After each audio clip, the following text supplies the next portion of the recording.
An historic Santa Fe cemetery is using poison to get rid of a problem. That problem, prairie dogs. The rodents even chew up coffins. And as you can imagine, the poison solution has some people angry. News 13's Jeff Todd has more. Since the 1800s, dignitaries and commoners alike have been buried in Santa Fe's Fairview Cemetery. But there's something else underground, and they're causing problems. If you look around the cemetery, you'll see prairie dog hole over prairie dog hole, and they're not just holes in the ground.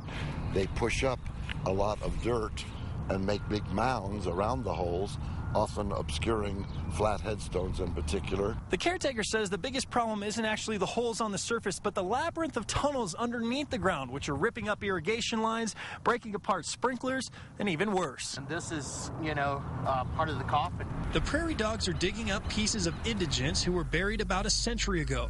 Here's part of a spine. So to get rid of the furry rodents, the cemetery has started to use poison bought from the USDA instead of trapping them and taking them elsewhere. Cost is about $100 per prairie dog to remove and relocate versus $1.80 for a gas canister. Surely there's a more humane way of dealing with it. Yvonne Boudreau heads up a volunteer group called Prairie Dog Pals. They capture the animals and place them in wildlife refuges. They've tried relocation once.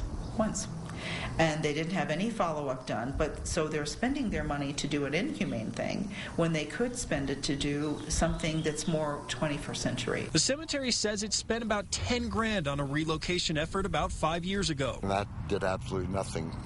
Within months, we were inundated again by prairie dogs. Since then, we've been purchasing gas canisters and trying to control them that way. The federal government says the gas is about 50% effective, and the caretaker says it's definitely working.